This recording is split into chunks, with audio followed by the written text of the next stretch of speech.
Welcome to the Spectrum of Health podcast. Today, guys, we're going to talk about 3 ways you can make sure you actually hit your New Year's resolution and hit your fitness goal, okay? Because just so you know, over 50% of people who have a New Year's fitness resolution don't actually achieve it. And that is according to the New York Times. So I'm going to let you guys know right now that half of you watching this, maybe just above half, are watching this and you're not going to actually achieve it. But if you do watch this, the likelihood is you will achieve it. Just a quick one, if you are on YouTube, Spotify, Apple, please make sure you give this podcast a rating, a like, a subscribe, whatever it may be. And I really recommend that you make it all the way to the end of the episode because I got a little surprise for you. So let's get straight into it because I want to go through 3 systems that are going to get you there. And it's important that you understand why these systems are important. This is not my usual podcast setup. I haven't got my microphone with me. I've got my lapel mic and my camera, but we'll still make sure the audio is pretty good.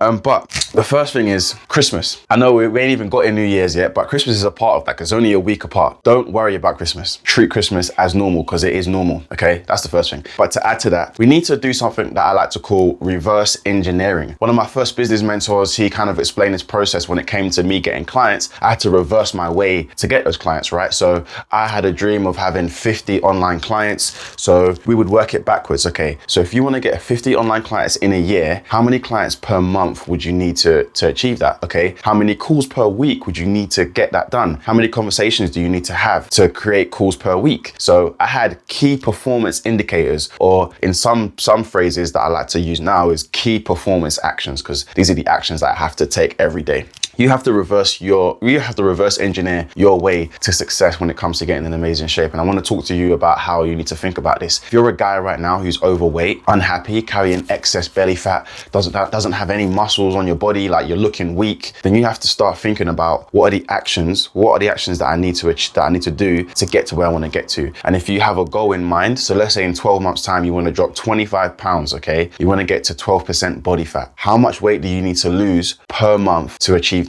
Okay, so that's the kind of overall, that's like the macro goal, so to speak, right? How much weight do you have to lose overall? And then you need to break it down into, okay, so how much weight is that per month? Okay, how much weight is that per week? And then what are the daily and the weekly actions that I need to do to actually achieve that? So that's what we call reverse engineering. What are your daily habits? What are your weekly habits? And are you tracking those key performance actions, okay? Your key performance actions. It's just like a business. You know, if you work in sales or something like that, we have KPIs in sales, right? So you have to treat your body like a machine to some degree. Obviously, you've got to treat your body with love, care, respect, all that good hoo-ha stuff. But it's a business too. What comes in, what comes out, we need to know. And our calories and our training is like generating revenue. So step 1 is reverse engineer your system. Okay, step 2 is enjoyment. And I don't sell people dreams. When people work with me, I give you the real honest truth. You're not going to enjoy everything. I'm going to tell you the truth and you're not going to like it. There's going to be periods where you probably don't want to pay me anymore. And I'm okay with that because I know that I've got a system that works. So for you, you have to find something that you enjoy in the process. You're not going to enjoy every part of it. My goal as a coach is to make people enjoy elements and understand the importance of other elements of training. So you might hate weight training, you love cardio. Does that mean you should never do weight training? Well, you tell me. So, but the first thing is finding something you enjoy, whether that's playing sports, whether that's running, whether that's doing spin, whether that's doing a gym class with your friends. Find something you enjoy and that you can stick to consistently. The reality is that if you find what you enjoy, you're more likely to stick to it over the long period of time. And that's what's going to keep you in shape. You're still going to have to do things you don't enjoy. I hate running. I still run 1 or 2 times a week. I hate running. I still do it because I know that for me to get into one thing, an elite level mindset, is I've got to do things that are hard. Another thing is that if you actually want to get there, you've got to realize that, look, I'm going to have to bite the bullet with some of these things that I decide to do because that's just the way it goes. If it was simple and everyone could do it, then there's a reason that 65% of the population are overweight or obese. So you have to actively be doing things that people do not want to do. It's against human nature to want to do things that are hard. So you have to remember that. And that kind of leads into step 3. And this is a very short podcast today, but step 3 is the mental side. And I'm probably going to dive in this a bit more, but it's obvious through the data that modern men have probably become the weakest that we've ever been in terms of physical strength. Low testosterone, low fertility rates,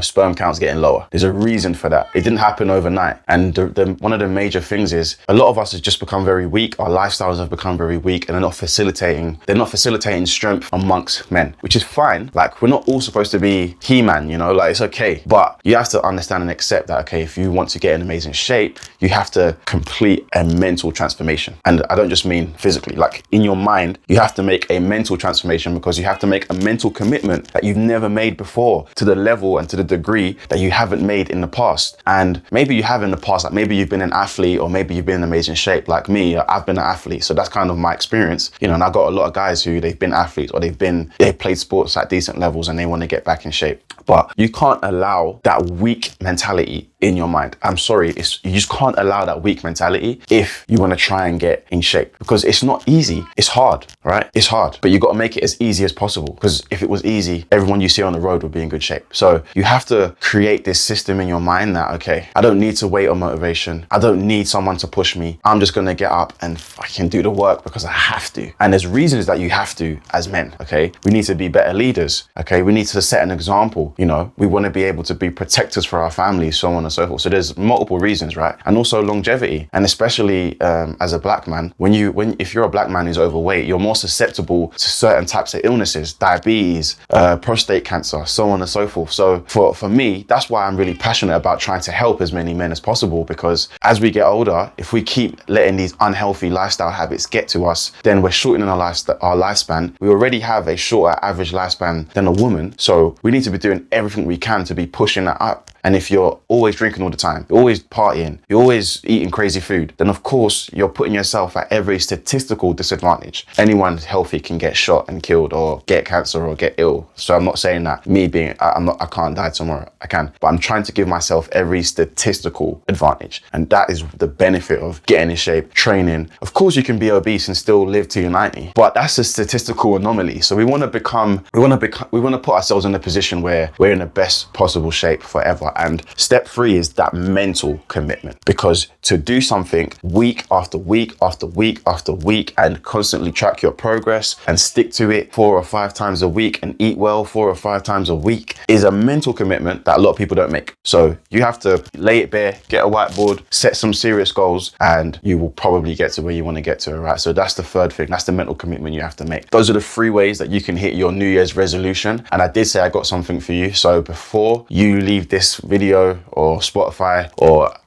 Apple Podcasts, before you finish listening, read the description. I've got a free 2-week 6-pack guide for anybody who is listening. Download that and it will show you exactly what you need to do over the next 6 months to get in amazing shape, build more muscle, have more muscle on your body, which is really important, and, you know, get lean. You want to drop that body fat, get rid of the visceral fat, which can lead to a whole host of other diseases and issues. Download that. It's free.